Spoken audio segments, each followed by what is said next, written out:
Welcome back to the Endless Lens, and in today's video we are going to discuss top 50 BA interview questions with simple easy examples Hindi and English mix में बिल्कुल practical तरीके से, ताकि आप interview crack कर पाओ और समझ पाओ कि बीए क्या करता है। तो चलिए शुरू करते हैं। तो अगर देखा जाए, सबसे पहले आपको ये चीज़ पता होनी चाहिए कि what is the role of a business analyst in a project. Business analyst का क्या रोल होता है एक प्रोजेक्ट में? A business analyst acts as a bridge between business stakeholders and the IT team. They analyze business processes, gather requirements, and translate them into functional specifications to ensure a project meets its objectives. तो basically होता क्या है, एक business analyst bridge करता है gap किन दो चीज़ों के बीच में? बिजनेस स्टेक होल्डर्स के बीच में एंड IT टीम के बीच में, राइट? ये बिजनेस की नीड समझता है और उन्हें क्लियर सिंपल डॉक्यूमेंटेशन में कन्वर्ट करता है डेवलपर्स के लिए, ताकि डेवलपर्स उसे समझे। बिजनेस एनालिटिकल टेस्टिंग और फीडबैक लेके इंश्योर करता है कि सॉल्यूशन सही बने, हमारी रिक्वायरमेंट्स के अकॉर्डिंग सॉल्यूशन हो। ये स्टेक होल्डर्स की एक्सपेक्टेशंस मैनेज करता है और उनसे रेगुलर अपडेट्स लेता है।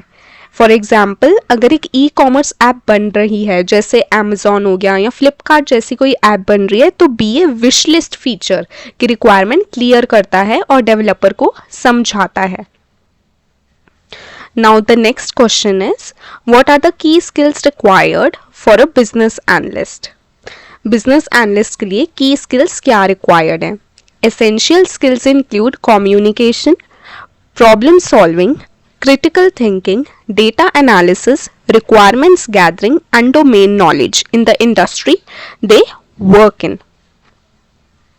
कम्युनिकेशन स्किल्स ज़रूरी हैं ताकि बीए स्टेक होल्डर से रिक्वायरमेंट क्लियरली ले सकें। एनालिटिकल थिंकिंग और प्रॉब्लम सॉल्विंग से कॉम्प्लेक्स चीज़ें तोड़कर समझा जाता है, ठीक है। एंड डॉक्यूमेंटेशन और विजुअलाइजेशन स्किल्स से रिक्वायरमेंट्स को क्लियर एक्सप्लेन कर सकते हैं। डोमेन नॉलेज प्रोजेक्ट की इंडस्ट्री समझने में हेल्प करती है। फॉर एग्जांपल, अगर एक बिजनेस एनालिस्ट बैंकिंग इंडस्ट्री में है तो लोन प्रोसेसिंग समझाना आना चाहिए, ताकि सिस्टम जो है एक्यूरेट बन सके, ठीक है। Now our next question is, explain the difference between a business analyst and a project manager. काफ़ी लोगों को कन्फ्यूजन होता है कि एक project manager and business analyst दोनों सेम काम करते हैं, बट ऐसा नहीं होता। While a project manager is responsible for project execution and delivery, a business analyst focuses on understanding business needs, defining requirements and ensuring solutions align with those needs. तो होता क्या है, जो बिजनेस एनालिस्ट है वो फोकस करता है किस चीज़ पे, कि क्या बनाना है और क्यों बनाना है, जबकि एक प्रोजेक्ट मैनेजर फोकस करता है कैसे बनाना है और कब बनाना है। बीए रिक्वायरमेंट्स गैदर करता है एंड क्लैरिफाई करता है, जबकि पीएम जो कि प्रोजेक्ट मैनेजर है वो टाइमलाइंस, बजट, डिलीवरी मैनेज करता है। दोनों मिलके प्रोजेक्ट सक्सेसफुल बनाते हैं, बट दोनों का फोकस अलग अलग होता है। अगर एग्जाम्पल की बात करें तो बैंकिंग ऐप बनाने में बीए फीचर्स फ्लो बनाता है कि क्या क्या फीचर रहेंगे कस्टमर के रिक्वायरमेंट्स के अकॉर्डिंग, हमारी बिजनेस रिक्वायरमेंट क्या है, स्टेक होल्डर्स की रिक्वायरमेंट क्या है। एंड जो पीएम है प्रोजेक्ट मैनेजर स्प्रिंट करता है एंड डेडलाइंस ट्रैक करता है कि कैसे क्या चीज़ें हो रही हैं, कब तक हमारी डेडलाइंस के अकॉर्डिंग चीज़ें कंप्लीट हो जाएंगी। Moving forward to the next question, how do you gather requirements from stakeholders? आप stakeholders से कैसे gather करते हो requirements? So basically यहाँ पे आप कुछ इस तरीके से आंसर दे सकते हो। I employ various techniques like interviews, surveys, workshops and document analysis. It is crucial to establish clear communication channels and maintain active engagement. अगर बात करी जाए तो यहाँ पे हम ऐसे बता सकते हैं, मेनली जो हमारे लिए चीज़ें इंपॉर्टेंट हैं वो होती हैं इंटरव्यूज, सर्वेज एंड वर्कशॉप्स, ताकि हम रिक्वायरमेंट गैदर कर सकें। डॉक्यूमेंट एनालिसिस और प्रोसेस ऑब्जर्वेशन से भी हिडन नीड्स समझ सकते हैं। ठीक है, एक्टिव लिसनिंग, दूसरों की बातें समझना, उसके क्लियरली नोट्स लेना ताकि कोई कंफ्यूजन ना हो। स्टेक होल्डर्स के साथ प्रोटोटाइप्स और फ्लो चार्ट्स डिस्कस करना भी हेल्पफुल होता है। फॉर एग्जाम्पल, हॉस्पिटल सिस्टम में स्टाफ को ऑब्जर्व करके बीए उनको डे टू डे इशू समझा सकता है। अब अगर हम एक बात करें, एक मैं आपको रियल लाइफ एग्जांपल देती हूँ अपने से जुड़ा हुआ। मैं एक ऑर्गेनाइजेशन में वर्क कर रही हूँ जहाँ पे हम एक ऐप डेवलप कर रहे हैं जो कि बहुत सारा हमारी नेक्स्ट जेन के लिए इम्पॉर्टेंट होने वाला है और बहुत ज़्यादा यूज़फुल होने वाला है। तो उसमें हमारे स्टेक होल्डर्स हैं, बेसिकली जो हमारे यूज़र्स, जो ऑडियंस हैं, जो स्टूडेंट्स हैं, वो हमारे स्टेक होल्डर्स हैं। तो हम उनसे बातचीत करेंगे, उनसे सर्वेज लेंगे ताकि हम उनकी रिक्वायरमेंट्स के अकॉर्डिंग बना सकें एंड हमारा प्रोडक्ट सक्सेसफुल हो सके, राइट। प्रोटोटाइप्स उनके अकॉर्डिंग हो, फ्लो चार्ट्स उनके अकॉर्डिंग हो, एंड स्टेक होल्डर्स हमारे जो इंटरनल होते हैं जैसे टॉप मैनेजमेंट के साथ एंड आईटी टीम के साथ, right. Now moving forward to the next question we have is what is a use case. Use case word आपने बहुत ज़्यादा सुना होगा, है ना, and how it is helpful in requirement gathering, और ये रिक्वायरमेंट गैदरिंग में हेल्पफुल कैसे है। A use case is a detailed description of how a system interacts with its users. It is helpful in identifying, clarifying, documenting system requirements by illustrating user interaction and system responses. तो बात करी जाए, use case एक detailed story होती है जिसमें user और system के बीच का इंटरेक्शन स्टेप बाय स्टेप लिखा होता है, यूजर इंटरफेस एंड सिस्टम का, और टेस्टर्स को समझ आता है कि सिस्टम से क्या एक्सपेक्ट किया जा रहा है, कि हम क्या चाहते हैं, यूजर क्या चाह रहा है सिस्टम से, राइट। फॉर एग्जाम्पल कोई भी ऐप डेवलप होता है या ऑनलाइन बैंकिंग ऐप है, फॉर एग्जाम्पल आप ले लो, तो ट्रांसफर फंड्स का एक यूज केस बनता है कि सिस्टम से क्या एक्सपेक्ट किया जा रहा है, कि वो किस फ्लो में वर्क करें, ऐप से क्या चीज़ एक्सपेक्ट करी जा रही है। ठीक है, ये फंक्शनल रिक्वायरमेंट्स को क्लियर बनाता है और टेस्टिंग के लिए बेस बनाया जाता है। ठीक है, नाउ अब जो मैं क्वेश्चन डिस्कस करने जा रही हूँ वो इम्पॉर्टेंट तो है ही। अब चाहे वो आपका किसी भी चीज़ का इंटरव्यू हो, वो हर जगह पूछा जाता है, एंड ये बेसिकली कॉलेज स्टूडेंट्स को स्कूल में 11th-12th में हमने बिजनेस स्टडीज़ में पढ़ा ही होता है, दैट इज स्वॉट analysis. The question is explain स्वॉट analysis and how it is relevant to business analysis. स्वॉट की फुल फॉर्म क्या है? Strengths, weaknesses, opportunities and threats, right? It helps in assessing the internal and external factors that can impact a business or a project. It aids in strategic planning and decision making. So basically how it works is, SWOT का मतलब होता है strengths, weaknesses, opportunities and threats. ये business के internal and external situation को analyse करने में help करता है। इससे पता चलता है कि हमें कहाँ कहाँ इम्प्रूव करना है, हमारे लिए क्या क्या रिस्क हो सकता है, एंड अकॉर्डिंगली हम स्ट्रैटेजिक प्लान्स बनाते हैं, डिसीजन लेते हैं उसके according. For example retail business में स्ट्रॉन्ग सप्लाई चेन एक स्ट्रेंथ है और लिमिटेड ऑनलाइन प्रेजेंस एक वीकनेस हो सकती है। अगर मैं ब्रेक डाउन करूँ तो स्ट्रेंथ्स और वीकनेसेस हमारी इंटरनल होती हैं। स्ट्रेंथ्स हमारी ऐसे भी होती हैं कि जैसे हमारे लोग बहुत अच्छे हैं टीम के। वीकनेसेस हो सकती है हमारा कोई टेक डिपार्टमेंट में एक पर्टिकुलर चीज़ में कुछ वीकनेस है। अपॉर्चुनिटीज़ एंड थ्रेट्स हमारे एक्सटर्नल होते हैं। अपॉर्चुनिटीज़ को हमें ग्रैब करना होता है, जैसे कोई डील क्रैक करना, एंड थ्रेट्स को हमें अवॉइड करना होता है। और कैसे हम खुद को इम्प्रूव कर सकते हैं उसको हटा के अपने लिए। Now the next question is, जो सबसे मोस्ट इंपॉर्टेंट क्वेश्चन है, what is the importance of a BRD, business requirements document. क्या इंपॉर्टेंस है इस चीज की? A BRD serves as a blueprint for project outlining the business objectives, scopes, constraints, and high-level requirements. It guides the development team and ensures alignment with the business goals. होता क्या है? BRD एक तरीके का ब्लूप्रिंट है, एक ऐसी document है जो प्रोजेक्ट की बिजनेस नीड्स और ऑब्जेक्टिव्स को बताता है। ये टीम और स्टेक होल्डर्स के बीच क्लैरिटी बनाए रखता है और स्कोप क्रीप कंट्रोल करता है। BRD development and testing team को एक क्लियर रेफरेंस पॉइंट प्रोवाइड करता है। इसमें हाई लेवल रिक्वायरमेंट्स और कॉन्स्ट्रेंट्स मेंशन किए जाते हैं। फॉर एग्जांपल सीआरएम सिस्टम के लिए बीआरडी में लीड मैनेजमेंट और रिपोर्टिंग मॉड्यूल क्लियरली लिखे होते हैं कि हमारी बिजनेस रिक्वायरमेंट्स क्या है। इससे हर चीज में हमें क्लैरिफिकेशन मिल जाती है, टीम को क्या चाहिए, स्टेक होल्डर्स को क्या चाहिए, right. Now how do you prioritise the requirements when they conflict with each other. ठीक है, आप जो हैं अपनी रिक्वायरमेंट्स को प्रायोरिटाइज कैसे करते हो जब वहां पे कॉन्फ्लिक्ट्स हो एक रिक्वायरमेंट्स के बीच में। इसका आंसर आप कैसे दे सकते हो? I use Moscow technique, must haves, should haves, could haves, won't haves, और the Kano model to prioritize requirements based on their importance to stakeholders and project goals. Conflicting requirements को कैसे prioritize किया जाता है? तो कैसे आप आंसर दे सकते हैं?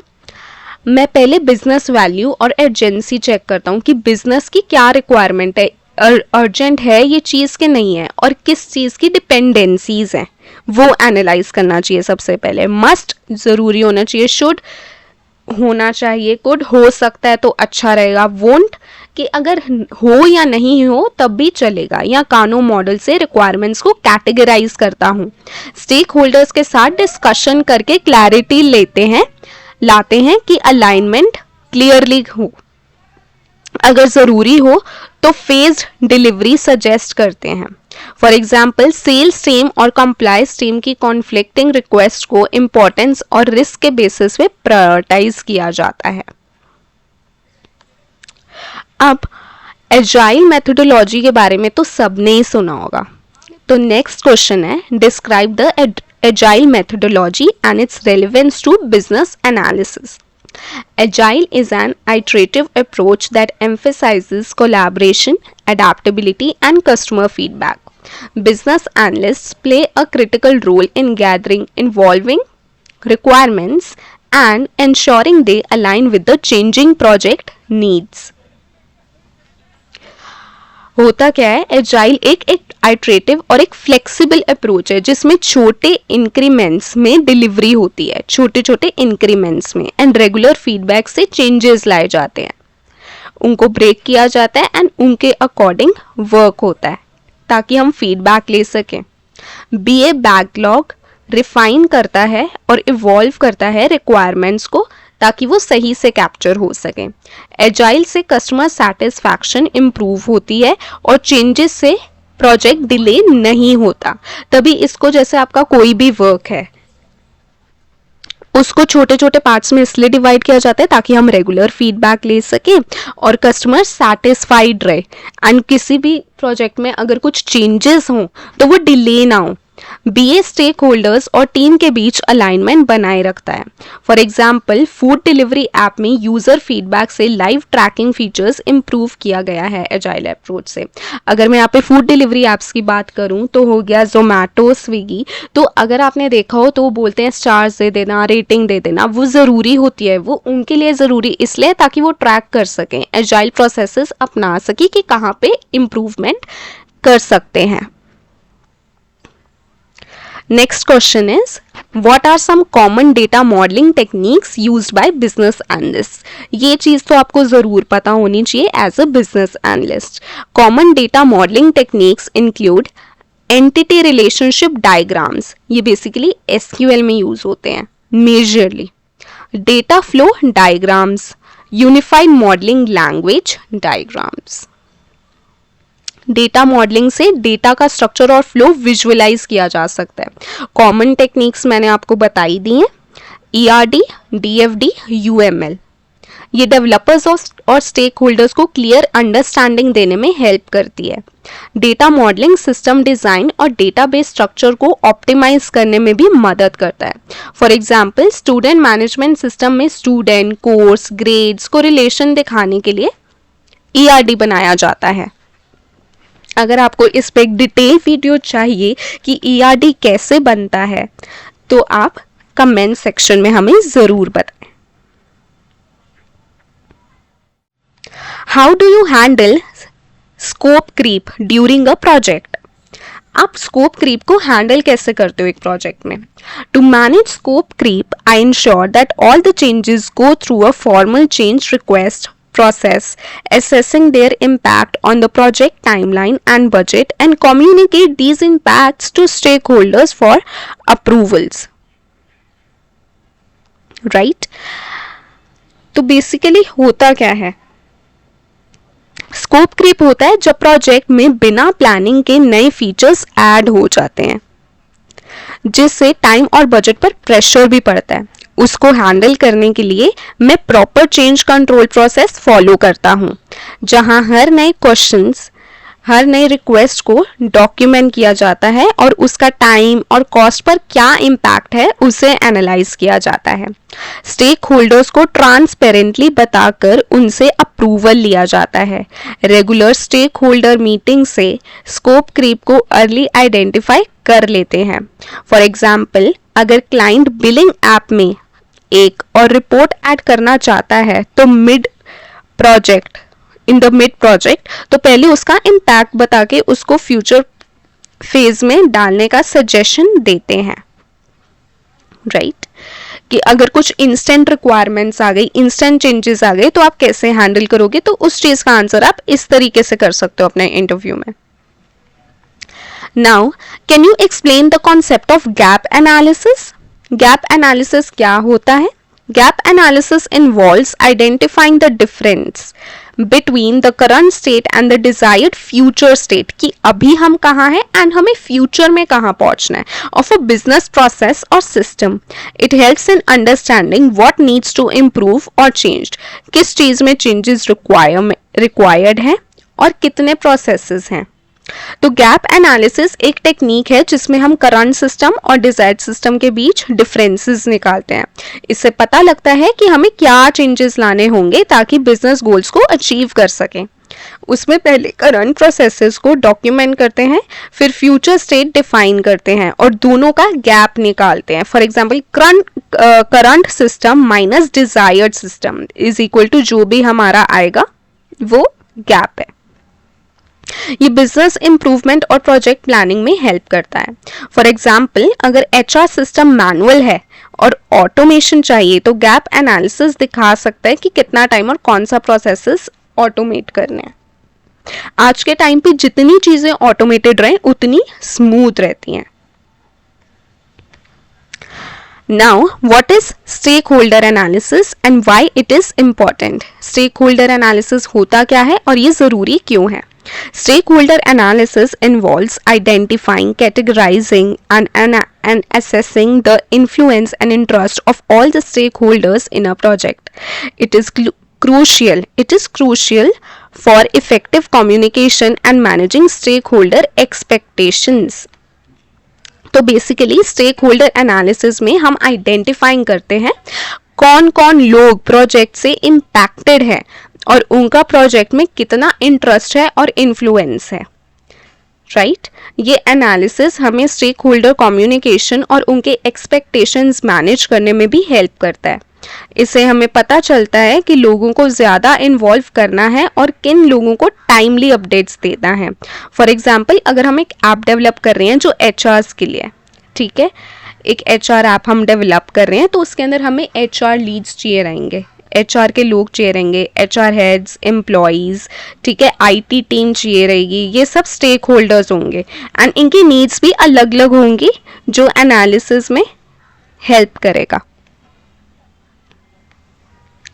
Now, how do you ensure that a solution meets the needs of both business and IT stakeholders? आपको ये चीज़ कैसे पता चलती है, आप ये चीज़ इंश्योर कैसे करते हो कि कोई भी आप सॉल्यूशन दे रहे हो एज अ बिजनेस एनालिस्ट तो वो बिजनेस और IT स्टेक होल्डर्स दोनों की नीड्स को सेटिस्फाई कर रहे हैं, दोनों की नीड्स को मीट कर रहा है। By facilitating strong collaboration and communication between business and IT teams, documenting clear and concise requirements and conducting regular reviews to ensure alignment. इसका आंसर आप कैसे दे सकते हो? मैं बिजनेस और आईटी टीम के साथ रेगुलर मीटिंग करता हूँ उनकी नीड्स को अलाइन करने के लिए, ताकि उनकी नीड्स अलाइन रहें। रिक्वायरमेंट्स को क्लियर और सिंपल लैंग्वेज में डॉक्यूमेंट करता हूँ जो दोनों टीम समझ सकें। प्रोटोटाइप्स एंड डेमो दिखाता हूँ ताकि टीम्स विजुअलाइज कर सकें कि सिस्टम कैसा दिखेगा। टेस्टिंग के टाइम भी बिजनेस यूजर से फीडबैक लेता हूँ। ठीक है, आज के टाइम पे यूज़र फीडबैक बहुत ज़्यादा ज़रूरी है ताकि हम अपने गैप्स रिड्यूस कर पाएँ और ज़्यादा से ज़्यादा बेस्ट हमें आउटपुट मिले। फॉर एग्जाम्पल, बैंकिंग ऐप में कस्टमर फ्रेंडली डिज़ाइन होना चाहिए, क्योंकि आज के टाइम पे सब यूज़ करते हैं, B it a person who is 80+ और a person who is 50+ in metropolitan cities.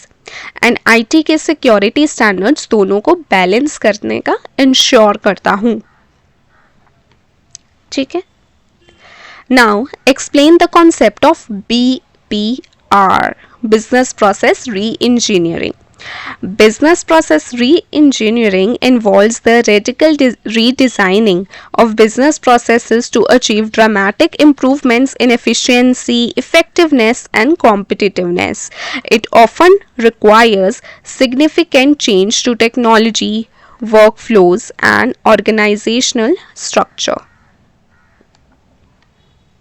होता क्या है? BPR एक तरीके का प्रोसेस है जिसमें एग्जिस्टिंग बिजनेस प्रोसेसेस को कम्प्लीटली रीडिज़ाइन किया जाता है ताकि एफिशिएंसी और क्वालिटी इम्प्रूव हो सके।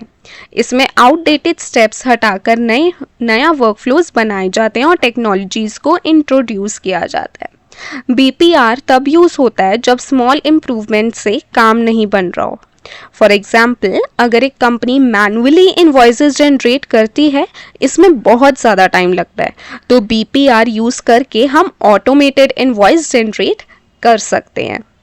फॉर एग्जाम्पल, आज के टाइम पे अगर हम HRs की भी बात करें या अगर हम HR सिस्टम्स की बात करें, तो बहुत सारे कैंडिडेट्स आए दिन कंपनी ज्वाइन करते हैं, तो हम ऑटोमेटेड तरीके से जनरेट करते हैं ऑफर लेटर्स, जैसे इंटर्न्स हो गए उनके लिए, right.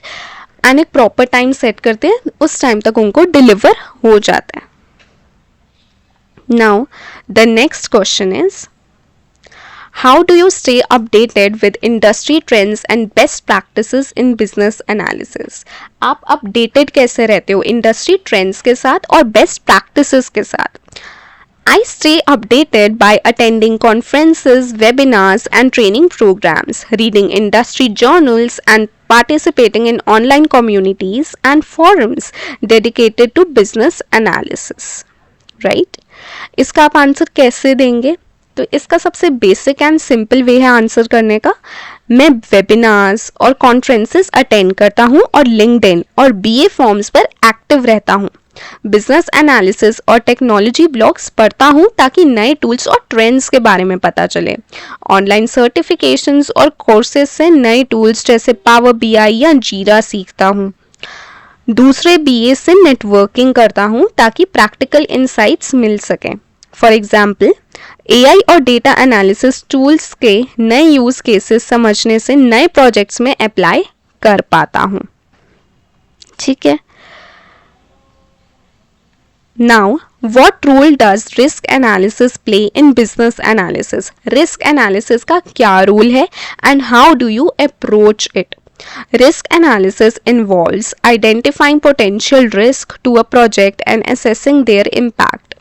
I use techniques like risk matrices to prioritize and plan for risk mitigation. तो बेसिकली रिस्क एनालिसिस से हमें पता चलता है कि प्रोजेक्ट में क्या पोटेंशियल इशू है एंड रिस्क को पहले ही आइडेंटिफाई हम कर पाते हैं। मैं प्रोबेबिलिटी और इम्पैक्ट देखकर रिस्क को प्रायोरिटी देता हूँ और मिटिगेशन प्लान करता हूँ। मिटिगेशन बेसिकली कैसे अवॉइड करना है, कैसे रिस्क को हटाना है। रिस्क मैट्रिक्स यूज करके हाई, मीडियम और लो रिस्क कैटेगराइज कर लेता हूँ।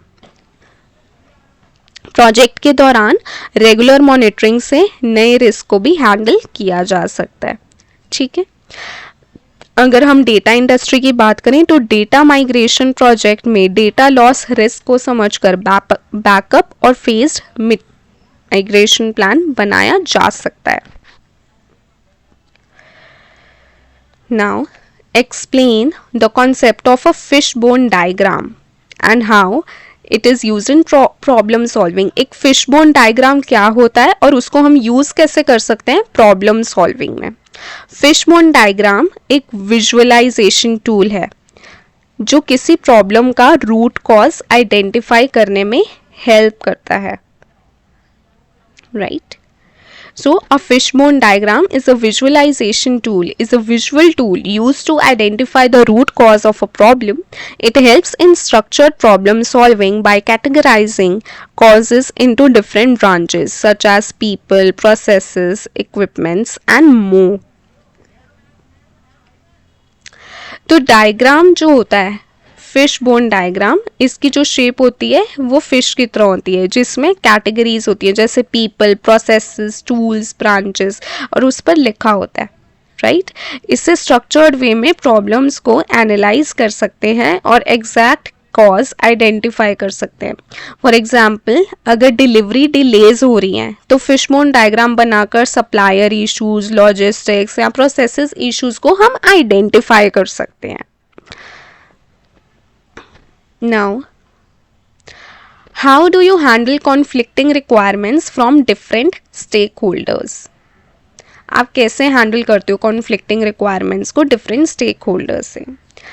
I facilitate discussions and workshops to understand the underlying needs and priorities of each stakeholder.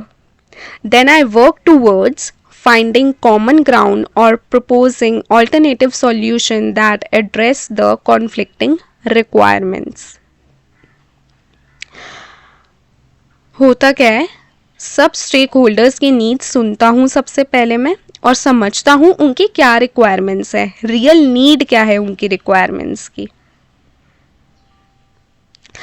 Discussion और वर्कशॉप से सबको इन्वॉल्व करके कॉमन ग्राउंड निकालने की कोशिश करता हूँ. बिजनेस वैल्यू के बेसिस पर प्रायोरिटी डिसाइड करता हूँ. अगर कॉन्फ्लिक्ट ज़्यादा हो तो स्पॉन्सर से डिसीजन लेता हूँ. फॉर एग्जाम्पल, मार्केटिंग टीम जल्दी फीचर लॉन्च करना चाहती थी पर आईटी टीम को क्या चाहिए कि पहले मैं टेस्टिंग करूँ. मैं फेज्ड रोल आउट सजेस्ट किया जा सकता है. Right. Now the next question is, describe your experience with process mapping and its significance in business analysis. Process mapping क्या होता है? Basically it involves documenting and visualizing business processes to identify inefficiencies and opportunities for improvement. It helps in understanding the current state and designing the future state of the processes. Process mapping एक technique होती है जिसमें business process को visually flow charts और diagrams में दिखाया जाता है. इससे इनएफिशिएंसीज और बॉटलनेक्स समझने में हेल्प मिलती है. ये रिक्वायरमेंट्स गैदर और स्टेक होल्डर डिसीजन में उन्हें क्लैरिटी मिलती है. टूल्स जैसे विजियो या ल्यूसिड चार्ट से प्रोसेस मैप्स बनाए जा सकते हैं. For example, employee onboarding map process map करके पता चलता है कि डॉक्यूमेंट कलेक्शन में डिले हो रहा था तो online document upload system suggest करता है. Now the next question is, what is a use case diagram and how does it relate to use cases. Use case diagram क्या होता है एंड उसको कैसे रिलेट किया जा सकता है. यूज केस डायग्राम एक विजुअल रिप्रेजेंटेशन होती है जो दिखाता है कि सिस्टम के अलग अलग फंक्शंस कौन से हैं, कौन से यूजर्स इंटरैक्ट कर रहे हैं. ये एक हाई लेवल व्यू देती है जो कॉम्प्लेक्स फंक्शनैलिटीज को इजी बनाकर स्टेक होल्डर्स को समझने में हेल्प करती है. यूज केस डायग्राम और डिटेल्ड यूज केसेस मिलकर सिस्टम को क्लियर पिक्चर देते हैं. डायग्राम से पता चलता है कि यूजर सिस्टम में क्या एक्शंस परफॉर्म कर रहा है. Right. For example, library system में स्टूडेंट बुक बोरो कर रहा है और लाइब्रेरियन बुक को मैनेज कर रहा है. ये डायग्राम से दिखता है, ये डायग्राम से हमें पता चलता है. Question number 22. How do you ensure that a project's requirement remain valid throughout the project life cycle? आप ये चीज़ इंश्योर कैसे करते हो कि जो प्रोजेक्ट के रिक्वायरमेंट्स हैं वो वैलिड हैं through out the project life cycle? I conduct regular requirement reviews कि एक पर्टिकुलर चीज़ की रिक्वायरमेंट है कि नहीं है. Seek feedback from stakeholders से मैं फीडबैक लेता हूँ. And perform impact assessment for any changes. In addition to that I use version control and change management processes to track document modification. इसका आंसर आप कैसे दे सकते हो कि मैं रेगुलर रिव्यूज और फीडबैक सेशन स्टेक होल्डर्स के साथ रखता हूँ ताकि रिक्वायरमेंट्स अलाइंड रहें. डेवलपमेंट स्प्रिंट्स के बाद फीडबैक लेना और रिक्वायरमेंट्स को रीडिफाइन करना ज़रूरी होता है ना.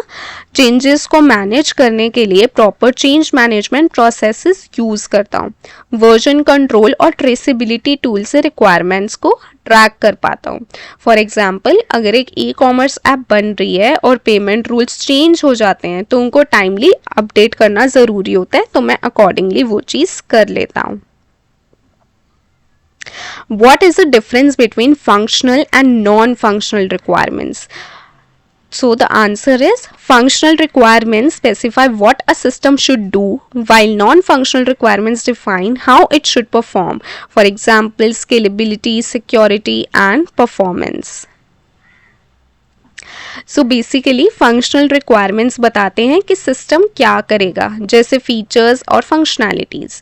And non functional requirements system के कैसे काम करेगा उस पर फोकस करता है, जैसे स्पीड, सिक्योरिटी और स्केलेबिलिटी दोनों ही ज़रूरी हैं ताकि सिस्टम कंप्लीटली और यूज़र फ्रेंडली हो. Right. Functional requirements use case से कैप्चर होता है और नॉन फंक्शनल रिक्वायरमेंट्स जो हैं वो SRS में मेंशन होती हैं. For example, user password reset कर सकता है, ये फंक्शनल है. पासवर्ड 5 सेकेंड्स में ही रीसेट हो, ये नॉन फंक्शनल है. नॉन फंक्शनल इसलिए ज़रूरी है ताकि हम डेडलाइंस में अपनी चीज़ें कंप्लीट कर सकें with complete speed, proper security and proper scalability. Now situational based questions तो हर जगह ही फेमस हैं, चाहे वो आपका इंटरव्यू हो. Right.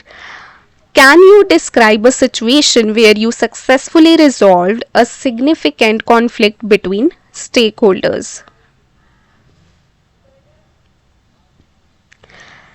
In a project, there was a conflict between the marketing team, which wanted a feature launched quickly, and the development team, which had concerns about technical feasibility.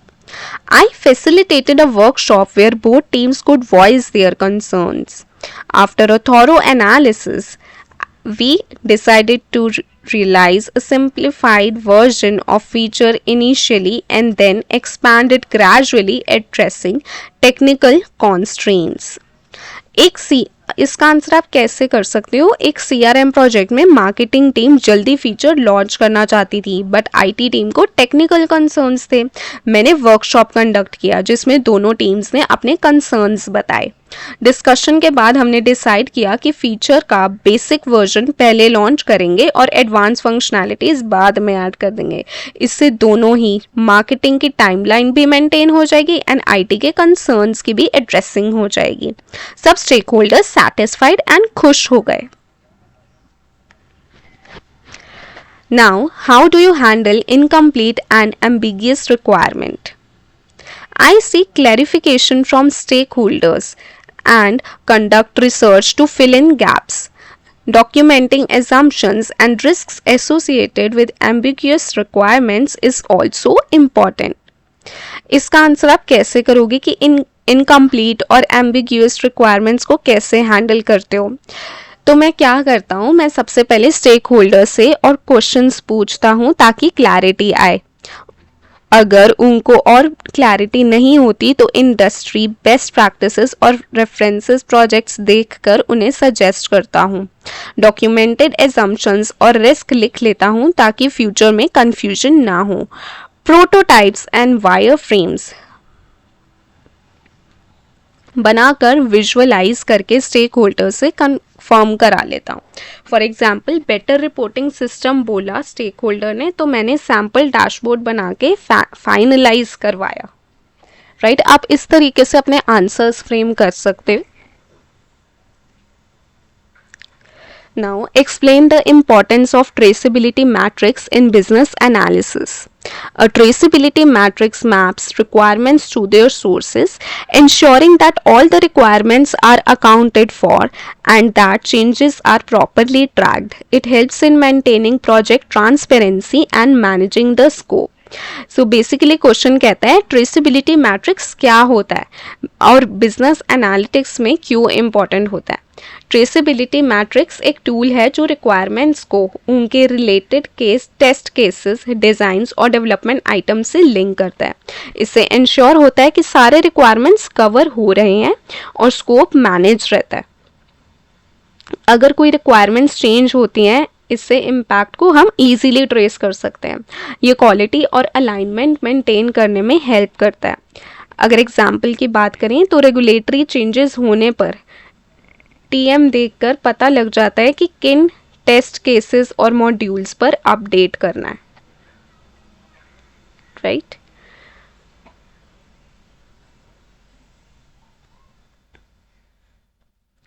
Now the next question is again related to agile. Can you describe your experience with creating and maintaining user stories in agile projects?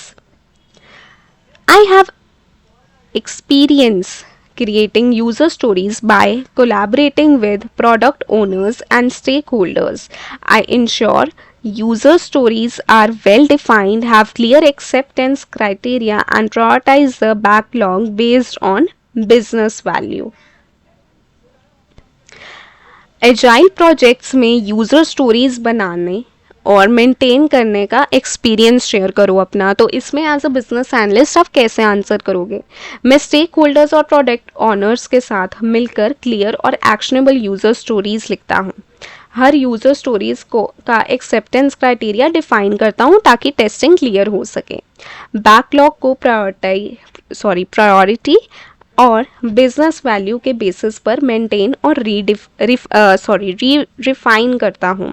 Grooming sessions में team के doubts clear करता हूँ. For example banking app के लिए story लिखी. As a user मैं अपने transaction history देख कर सकता हूँ और ताकि अपनी ट्रैकिंग मैं ट्रैक कर सकूँ, अपनी स्पेंडिंग्स जो है मैं ट्रैक कर सकूँ. Now question number 28. What is the difference between waterfall and agile methodologies and when do you choose one over another? So, waterfall is a sequential, plan-driven approach, while agile is iterative and flexible. The choice depends upon project complexity, stakeholder preferences, and the need for adaptability. Agile is often chosen for dynamic projects with evolving requirements. होता क्या है? Waterfall एक sequential method है जहां पहले requirements finalise होती हैं, फिर डिज़ाइन को डेवलप किया जाता है एंड अगेन टेस्टिंग होती है. एजाइल आइटरेटिव और फ्लेक्सिबल होता है जहां छोटे छोटे इंक्रीमेंट्स में काम होता है और फीडबैक लिया जाता है एंड अकॉर्डिंगली इम्प्रूवमेंट्स होती हैं. वाटरफॉल स्टेबल और क्लियर प्रोजेक्ट्स के लिए यूजफुल है. एजाइल डायनामिक प्रोजेक्ट्स के लिए बेस्ट है जहां चेंजेस फ्रिक्वेंटली आते हैं. फॉर एग्जांपल रेगुलेटरी प्रोजेक्ट्स के लिए वाटरफॉल और कस्टमर फेसिंग एप्स के लिए एजाइल यूज किया जाता है. ठीक है. Now the next question is how do you handle a situation where a stakeholder requests a change that will significantly impact the project's deadline and budget. आप एक ऐसी सिचुएशन कैसे हैंडल करोगे जहाँ पे स्टेक होल्डर की जो request है वो आपकी डेडलाइंस पे प्रोजेक्ट की काफ़ी भारी इम्पैक्ट डालेंगे along with the budget. I follow a formal change request process and assess the impact on the project's constraints and present the analysis to stakeholders for collective decision. Clear communication about trade-offs is crucial in such cases. तो इसका answer आप कैसे करेंगे? सबसे पहले मैं requested change को document करता हूँ और उसका टाइम और कॉस्ट इम्पैक्ट एनालिसिस निकालता हूँ कि मेरा टाइम कितना लगेगा, मेरा कॉस्ट कितनी जाएगी। स्टेक होल्डर्स को ट्रांसपेरेंटली बताता हूँ कि इसका क्या इफेक्ट आएगा और उनसे अप्रूवल ले लेता हूँ। अगर ज़रूरी हो तो प्रोजेक्ट प्लान अपडेट करते हैं या चेंज को फ्यूचर फेज में डाल देते हैं। क्लियर कम्युनिकेशन से कॉन्फ्लिक्ट अवॉइड होता है। फॉर एग्जाम्पल, अगर mid project payment gateway integration मांगा गया तो इम्पैक्ट एनालिसिस करके डिसीजन ले लिया जाता है। Right? Now can you explain the concept of BPMN, Business Process Model and Notation Diagram? BPMN is a graphical notation used to represent business processes. It uses standardized symbols to depict processes, activities, flows, decisions, and events, making it easier to understand and communicate complex workflows. So BPN एक graphical tool होता है जिसमें business processes को symbols, flows के through दिखाया जाता है। ये कॉम्प्लेक्स प्रोसेसेस को सिंप्लीफाइज बनाकर स्टेक होल्डर्स और डेवलपर्स को समझाने में हेल्पफुल होता है। BPMN से प्रोसेस इनएफिशिएंसीज और इम्प्रूवमेंट एरियाज आइडेंटिफाई किए जा सकते हैं। रिक्वायरमेंट से प्रोसेस इनएफिशिएंसीज और इम्प्रूवमेंट एरियाज आइडेंटिफाई तो किए जा ही सकते हैं, साथ में रिक्वायरमेंट डिस्कशंस और सिस्टम डिज़ाइन के टाइम ये बहुत ज़्यादा यूज़फुल होता है। For example, customer service ticketing process को BPMN से मैप करके बॉटलनेक्स आइडेंटिफाई किए जा सकते हैं। तो यहाँ पर ये चीज़ पूछी गई है कि रिक्वायरमेंट्स को सही और कंप्लीट होने पर कैसे वैलिडेट और वेरीफाई करते हो। वैलिडेशन का मतलब होता है देखना कि क्या रिक्वायरमेंट्स बिजनेसेस नीड्स को सही से रिप्रेजेंट कर रही है या नहीं। वेरिफिकेशन का मतलब होता है चेक करना कि रिक्वायरमेंट्स क्लियर हैं, कंसिस्टेंट हैं और फीजिबल हैं या नहीं। मैं स्टेक होल्डर्स के साथ वॉक थ्रू और रिव्यू रखता हूं ताकि अलाइनमेंट कंफर्म हो सके। प्रोटोटाइप्स एंड मॉकअप्स दिखाकर विजुअलाइजेशन से भी वैलिडेट करता हूं। फॉर एग्जांपल, पेमेंट सिस्टम के लिए फ्लोज को यूजर्स के साथ चेक करके और डेवलपर से फिजिबिलिटी कंफर्म करके फाइनलाइज करती हूँ। Next question is, describe your experience with data analysis and its role in business analysis. Data analysis involves examining data and extracting valuable insights. I use it to identify trends, patterns, anomalies that can inform business decisions and requirements. Data analysis का BA role में क्या use होता है और तुम्हारा experience क्या है, तुम्हारा एक्सपीरियंस क्या रहा? तो इसका आंसर हम ऐसे कर सकते हैं कि डेटा एनालिसिस से पैटर्न्स एंड ट्रेंड्स आइडेंटिफाई करके बेटर डिसीजन लिया जा सकता है। मैं एक्सेल, पावर BI, कभी SQL से डेटा एनालाइज करके इनसाइट्स निकालता हूँ। ये एनालिसिस बिजनेस केस बनाने, इनएफिशिएंसीज ढूंढने और इम्प्रूवमेंट प्लान करने में मदद करता है। For example, retail data analysis से लो परफॉर्मिंग प्रोडक्ट्स आइडेंटिफाइंग किया जा सकता है, उन पर प्रमोशन स्ट्रैटेजी बनाई जा सकती है ताकि हम अपनी रेवेन्यू, अपना सेल्स इंक्रीज कर सकें। Now, what steps do you take to ensure that a project remains on track and within budget? आप ऐसे क्या स्टेप्स लेते हो ताकि जो हमारा प्रोजेक्ट है वो टाइमलाइन के अंदर कंप्लीट हो जाए, ट्रैक पर रहे और बजट के अंदर रहे? I continuously monitor project progress, track key performance indicators and use project management tools. If deviations occurs, I proactively identify the causes and recommend corrective actions. होता क्या है, इसका आंसर आप ऐसे दे सकते हो कि मैं प्रोजेक्ट प्रोग्रेस ट्रैक करने के लिए KPIs और रेगुलर स्टेटस मीटिंग रखता हूँ। अगर डेविएशंस होते हैं, यानी कि कुछ गैप्स होते हैं, कुछ एरर्स होते हैं, कुछ चेंजेस होते हैं, तो उसका रीज़न आइडेंटिफाई करके करेक्टिव एक्शंस प्लान बनाता हूँ। राइट। स्टेक होल्डर्स को ट्रांसपेरेंट अपडेट देता हूँ ताकि उनका ट्रस्ट बना रहे। टूल्स जैसे जीरा या एमएस प्रोजेक्ट से टास्क और डिपेंडेंसीज मैनेज करता हूँ। फॉर एग्जाम्पल सीआरएम इम्प्लीमेंटेशन के time source over utilisation detect करके एलोकेशन एडजस्ट करके प्रोजेक्ट बजट कंट्रोल किया था मैंने एक प्रोजेक्ट में, right. Now, how do you handle resistance to change from stakeholders when implementing a new system or processes? काफ़ी बार ऐसा होता है कि स्टेक होल्डर्स रेजिस्ट करते हैं, मना करते हैं किसी भी चेंज के लिए। तब भी आप उसको कैसे इम्प्लीमेंट करते हो या उनको कैसे कन्विंस करते हो नए सिस्टम और प्रोसेसेस में इम्प्लीमेंट करने के लिए? I address resistance through effective communication कि ये चीज़ ज़रूरी क्यों है। इफेक्टिव कम्युनिकेशन के through, stakeholder engagement and by highlighting the benefits of the change, providing training and support during the transition period also helps in mitigating the resistance। होता क्या है, सबसे पहले आप इसका आंसर कैसे कर सकते हो? सबसे पहले स्टेक होल्डर्स को क्लियरली बताता हूँ कि चेंजेस से उनका क्या बेनिफिट होगा। वर्कशॉप्स और ट्रेनिंग सेशंस कंडक्ट करता हूँ, उनको इन्वॉल्व करता हूँ और कंफर्टेबल करता हूँ। चेंज के दौरान सपोर्ट और गाइडेंस प्रोवाइड करने से रेजिस्टेंस कम हो जाता है।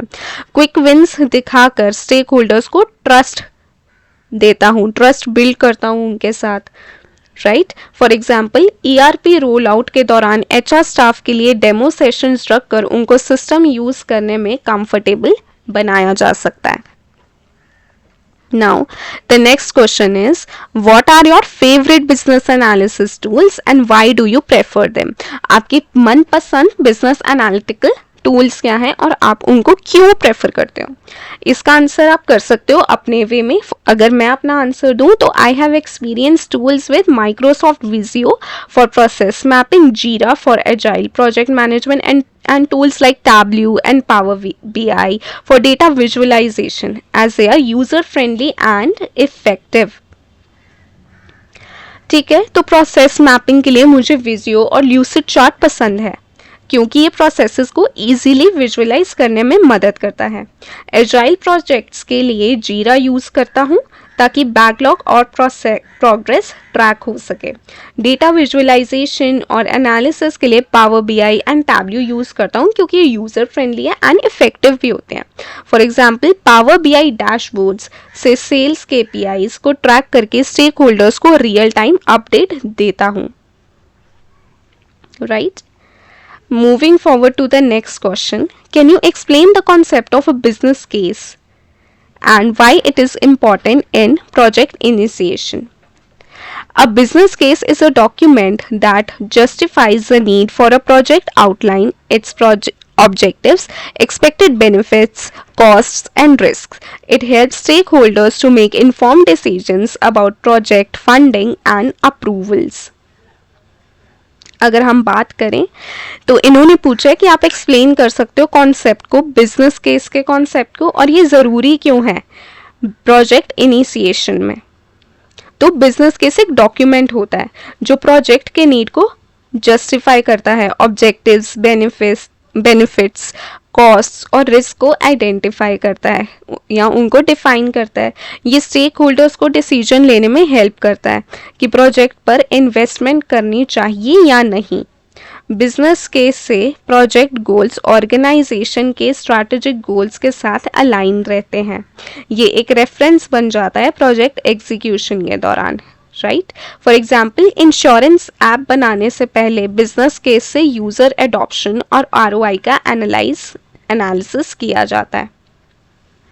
जब भी हम कोई ऐप डेवलप करते हैं तो उससे पहले हम एक बिजनेस केस की क्या क्या ऑब्जेक्टिव्स हैं, बेनिफिट्स क्या हैं, हमारे रिस्क क्या रहेंगे, कॉस्ट क्या रहेंगे, उसको देखा जाता है ताकि हम रिटर्न ऑन इन्वेस्ट कर पाएँ या उसको एनालाइज कर पाएँ। Now the next question is, how do you ensure that a project's requirement align with organization's strategic goal? आप कैसे इंश्योर करते हो जो प्रोजेक्ट रिक्वायरमेंट्स हैं वो हमारे ऑर्गेनाइजेशन के गोल्स के साथ अलाइन हो? मेरा आंसर रहेगा, I maintain close alignment with stakeholders, regularly review project objectives and ensure that requirements trace back to strategic goals and objectives. मैं स्टेक होल्डर से ऑर्गेनाइजेशन की विजन और गोल्स समझता हूँ और रिक्वायरमेंट्स को उन गोल्स के साथ मैप करता हूँ। रेगुलर रिव्यूज और अलाइनमेंट मीटिंग से इंश्योर करता हूँ कि प्रोजेक्ट डायरेक्शन स्ट्रैटेजिक गोल्स के साथ अलाइंड रहे। ट्रेसेबिलिटी मैट्रिक्स यूज करके रिक्वायरमेंट्स को बिजनेस ऑब्जेक्टिव से लिंक करता हूँ और उनका ट्रैक रखता हूँ। For example supply chain dashboard बनाते वक्त KPIs को कंपनी के डिलीवरी टाइम और कॉस्ट रिडक्शन गोल्स के साथ अलाइन किया जा सकता है। Now, the next question is, describe your experience with data modeling tools and techniques. आपने data modeling tools and techniques use किए होंगे तो आप उनको लेकर अपना एक्सपीरियंस बताएं। I have used tools like Irwin and Lucidchart for data modeling. I created IRDs, DFDs to represent data structures and flows within the system. Right? मैं Irwin ERWIN Lucidchart tools use करता हूँ data models बनाने के लिए जो entities and उनका relation को clearly दिखाता है। टेक्निक्स जैसे ERD entity relationship diagram and DFD की फुल फॉर्म DFD की फुल फॉर्म होती है डेटा फ्लो डायग्राम्स, जो आपको इजीली पता होनी चाहिए किसी भी इंटरव्यू में। इनसे क्या होता है, इसे सिस्टम से डेटा स्ट्रक्चर और फ्लो को विजुअलाइज करके स्टेक होल्डर्स और डेवलपर्स को एक्सप्लेन करता हूँ। डेटा मॉडलिंग से एफिशिएंट और इफेक्टिव सिस्टम डिज़ाइन होता है। For example student management system बनाते वक्त ERD बनाकर student course and grade relations show किए जा सकते हैं, हम पहले भी डिस्कस कर चुके हैं। नाउ बिजनेस इम्पैक्ट एनालिसिस पे बेस्ड क्वेश्चन मोस्टली पूछा जाता है कि ये होता क्या है। A BIA assesses the potential impact of a disruptive event on a business such as a natural disaster or system failure. It helps in developing strategies for business continuity and disaster recovery. BIA होता है business impact analysis. ये एक process है जिससे देखा जा सकता है अगर कोई डिस्ट्रप्शन हो जाए, सिस्टम ऑपरेशंस में कोई कुछ इम्पैक्ट पड़ जाए तो उसको कैसे मैनेज कर सकते हैं। ये बिजनेस कॉन्टिन्यूटी और डिजास्टर रिकवरी प्लानिंग के लिए ज़रूरी होता है। BIA एक एसेंशियल प्रोसेस है, जो भी हमारी इंपॉर्टेंट चीज़ें हैं उनको रिकवर किया जाए विद इन टाइम एंड जो भी हमारे पास रिसोर्सेज हैं उनको आइडेंटिफाई किया जाए जिससे हम उसको रिकवर कर सकते हैं। इससे पता चलता है कि किस प्रोसेस को जल्दी रिकवर करना ज़रूरी है। For example financial services company में पेमेंट सिस्टम्स को डाउन टाइम से बचाने के लिए BIA किया जाता है, business impact analysis. For example अगर कुछ इशू हो जाता है हमारे सिस्टम में तो हम उसको कैसे रिकवर कर सकते हैं, उसकी प्लानिंग भी ज़रूरी होती है। Now how do you handle conflicting priorities between different projects or initiatives you are working on simultaneously? For example, you are a program manager, ठीक है, जिसके अंदर बहुत सारे projects हैं, तो अब उनकी timelines डिस्टर्ब ना हो या उनकी वर्किंग डिस्टर्ब ना हो, उनको प्रायोरिटाइज कैसे करते हो? ठीक है, I prioritize projects based on their strategic importance, deadlines and resource availability. Clear communication with project stakeholders and management about competing priorities is the key. होता क्या है, मैं प्रोजेक्ट की अर्जेंसी, क्या वो इम्पोर्टेंट है कि नहीं, कोई बिजनेस वैल्यू क्रिएट कर रहा है कि नहीं, एंड डेडलाइंस चेक करता हूँ। ठीक है, स्टेक होल्डर्स और स्पॉन्सर्स के साथ ट्रांसपेरेंट कम्युनिकेशन करता हूँ, अलाइनमेंट बनाता हूँ, टाइम मैनेजमेंट और टास्क ट्रैकिंग टूल्स यूज़ करके वर्क फ्लो को मैनेज करता हूँ। अगर कॉन्फ्लिक्ट रिजॉल्व नहीं होता तो स्पॉन्सर्स से प्रायोरिटी डिसीजन ले। Describe your experience with facilitating requirements workshops और जॉइंट एप्लीकेशन डेवलपमेंट सेशंस। आपने रिक्वायरमेंट्स फैसिलिटेटिंग वर्कशॉप्स कैसे करी और GAD सेशंस कैसे? ठीक है, मेरा आंसर रहेगा I have facilitated numerous workshops and GAD sessions to gather requirements, resolve conflicts and ensure a shared understanding among stakeholders. These sessions promote collaboration and speed up requirements elicitations. Now the next question is, what role does business analyst play in user acceptance testing? UAT में business analyst का क्या role रहता है? Business analyst help define UAT test cases, work with users to conduct testing and ensure that the system meets business requirements before implementation. तो basically होता क्या है, BA UAT test cases को define करता है, उन्हें बिजनेस रिक्वायरमेंट्स के साथ अलाइन करता है ताकि कवरेज हो सके सही तरीके से। यूजर्स को सिस्टम फंक्शनैलिटी समझाता है और उनको टेस्टिंग के दौरान गाइड करता है। यूजर फीडबैक और डिफेक्ट को कैप्चर करके डेवलपर्स तक क्लियरली पहुंचाता है। ये इंश्योर करता है कि सिस्टम बिजनेस नीड्स को फुलफिल करे before going live. The next question is, how do you handle a situation where a project is falling behind schedule? कि आपकी डेडलाइंस तो आ रही हैं बट आप उसको टाइम से कंप्लीट नहीं कर पा रहे हो। अगर प्रोजेक्ट शेड्यूल से पीछे चल रहा है तो कैसे हैंडल करोगे? तो मेरा आंसर इसमें रहेगा, I assess the causes of delays, collaborate with project team to identify solutions and if necessary recommend adjustments to the project plan or resource allocation to get it back on track. मैं सबसे पहले delay का reason identify करता हूँ, जैसे unclear requirements, resource issue या dependencies, एक चीज़ दूसरी चीज़ पे कैसे डिपेंडेंट है। फिर टीम के साथ करेक्टिव एक्शंस प्लान करता हूँ, जैसे क्रिटिकल टास्क प्रायोरिटाइज करना और एडिशनल रिसोर्सेज लेना। स्टेक होल्डर्स को रिवाइज टाइमलाइन और रीजंस ट्रांसपेरेंटली बताता हूँ। प्रोसेस इनएफिशिएंसीज को फिक्स करता हूँ ताकि डिले ना हो और टाइमली रिकवरी हो पाए। Now the next one is, can you describe your experience with creating and maintaining a backlog in agile projects? So I work closely with product owners to create and prioritize the backlog. I ensure that each item is well defined and has clear acceptance criteria and is ready for development. Agile projects में backlog बनाने और maintain करने का तुम्हारा experience क्या रहा? मैं product owners और स्टेक होल्डर्स के साथ मिलकर क्लियर और वैल्यू ड्रिवन यूज़र स्टोरीज लिखता हूँ। हर स्टोरी के एक्सेप्टेंस क्राइटेरिया सेट करता हूँ ताकि टेस्टिंग क्लियर हो सके।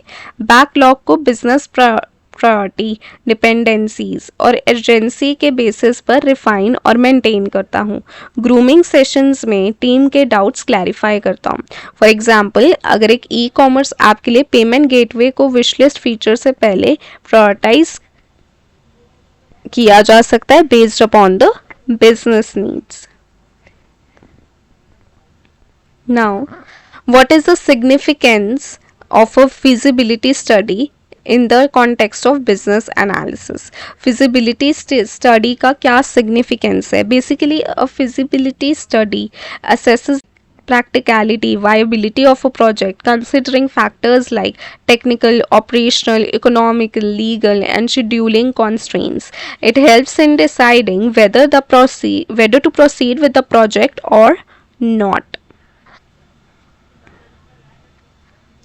सो होता क्या है, फिजिबिलिटी स्टडी से पता लगता है कि प्रोजेक्ट टेक्निकली, ऑपरेशनली और इकोनॉमिकली पॉसिबल है या नहीं। इसमें लीगल और शेड्यूल रिलेटेड फिजिबिलिटी भी चेक की जा सकती है। ये स्टेक होल्डर्स को इन्फॉर्म डिसीजंस लेने में हेल्प करती है और रिस्क कम करती है। इससे पता चलता है कि प्रोजेक्ट गोल्स अचीवेबल है या नहीं। For example, insurance mobile app launch से पहले फिजिबिलिटी स्टडी की थी और यूज़र एडॉप्शन और टेक्निकल रेडीनेस दिखाने के लिए। ये एक तरीके का एग्जाम्पल हो गया। अगर आप हर क्वेश्चंस के साथ एग्जाम्पल्स दोगे, जो भी आपने प्रिपेयर की है या जो भी आपने पहले परफॉर्म किया है, तो ये बेटर रहेगा। Now, how do you handle situation where stakeholders have conflicting expectations about project deliverables? So I facilitate discussions to clarify expectations, document them, and create a consensus document that outlines agreed upon deliverables and acceptance criteria. होता क्या है, जब stake holders के expectations project deliverables पे conflicts करें तो कैसे handle करते हो? ये इंपॉर्टेंट क्वेश्चन है, एक तरीके से सिचुएशनल क्वेश्चन भी है। सब स्टेक होल्डर से एक्सपेक्टेशंस और रीजन समझता हूँ और क्लैरिटी के लिए डिस्कशन रखता हूँ। वर्कशॉप्स और अलाइनमेंट मीटिंग्स से सबका पर्सपेक्टिव क्लियर करके कॉन्सेंसस बताता हूँ। फेज डिलीवरी प्रपोज करता हूँ ताकि अर्जेंट और क्लियर नीड्स पहले एड्रेस हो सके। अगर कॉन्फ्लिक्ट ज़्यादा हो तो स्पॉन्सर से फाइनल डिसीजन लेता हूँ। For example supply chain project में प्रोक्योरमेंट जल्दी इम्प्लीमेंट होनी चाहिए और आईटी टीम टेस्टिंग टाइम चाहती थी। फेज रोल आउट के करके मैंने ये इशू रिजॉल्व किया। Now, can you provide an example how you have used data analysis to derive business decisions or improvements? So, इसका आंसर आप कैसे देंगे? In a previous role, I analyzed customer feedback data and identified common pain points. This analysis informed product improvements resulting in increased customer satisfaction and retention.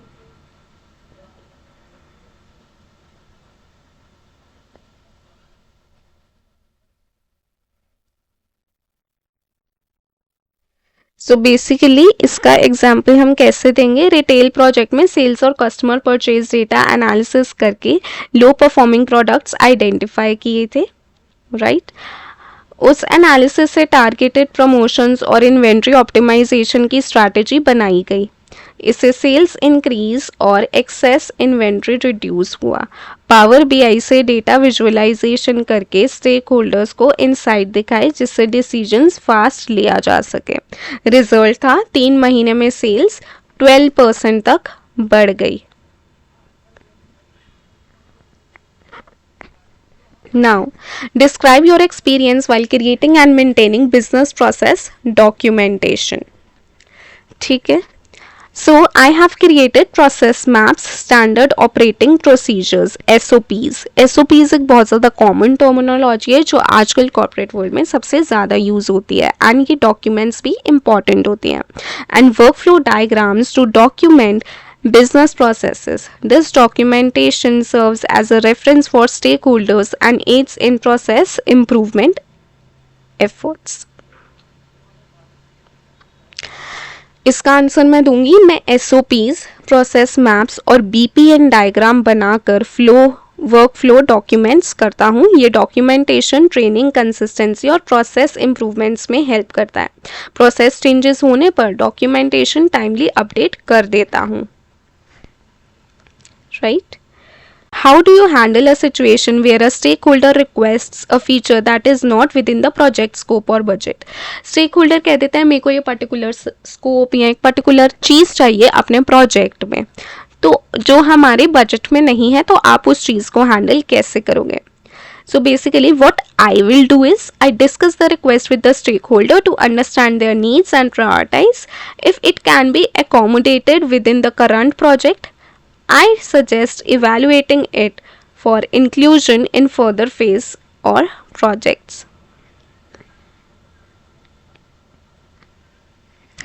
Stakeholder से request का value और urgency समझता हूँ और उनको करंट स्कोप और budget constraints clearly समझाता हूँ। रिक्वेस्ट को डॉक्यूमेंट करता हूँ, उसका इम्पैक्ट एनालाइज करता हूँ। इम्पैक्ट एनालिसिस में क्या क्या चीज़ें देखी जाती हैं? रिस्क, कॉस्ट, ठीक है, हमारा बजट कितना है और हमारा टाइम कितना लगने वाला है। अगर क्रिटिकल हो तो ट्रेड ऑफ या फ्यूचर फेज में डालने का सजेशन देता हूँ। फॉर एग्जाम्पल CRM प्रोजेक्ट में स्टेक होल्डर ने एडवांस एनालिटिक्स डैशबोर्ड मांगा था, उससे फेज 2 में प्लान किया और फेज 1 में कंप्लीट भी कर लिया, राइट?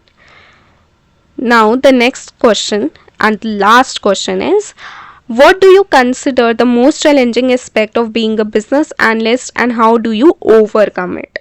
ठीक है, आप कैसे कंसिडर करते हो कि सबसे ज़्यादा चैलेंजिंग पार्ट क्या है एक बिजनेस एनालिस्ट होने का, और इस चीज़ से आप ओवरकम कैसे करते हो? The most challenging aspect is managing evolving requirements and stakeholder expectations in dynamic projects. To overcome this, I maintain open communication channels, conduct regular reviews, and use agile principles to adapt to changes effectively. So BA होने का सबसे challenging part क्या लगता है? सबसे challenging part frequent changes, requirements and stakeholder expectations manage करना होता है. देखो यहाँ पे अगर आप एक बीए बनने के लिए प्रिपेयर कर रहे हो या अगर आप बीए हो तो स्टेक होल्डर की एक्सपेक्टेशंस को मैनेज करना, अगर आपने ये गोल अपनी लाइफ में अचीव कर लिया एज अ बीए तो आपके आधे काम ऐसे ही कंप्लीट हो जाएंगे. इसके लिए ट्रांसपेरेंट और प्रोएक्टिव कम्युनिकेशन रखनी चाहिए और क्लियर डॉक्यूमेंटेशन भी बनानी चाहिए. प्रायोरिटाइजेशन फ्रेमवर्क्स यूज़ करने चाहिए ताकि मैनेज कर सकें सारी चीज़ें एंड स्टेक होल्डर्स को अलाइन रख सकें. फॉर एग्जांपल, मैंने एक फाइनेंस सिस्टम अपग्रेड के दौरान रेगुलेटरी चेंजेस आने पर लीगल टीम और स्टेक होल्डर्स को इन्वॉल्व करके टाइमली अलाइनमेंट बनाए रखा. Right? So these were all the 50 questions. Thank you for watching the complete video.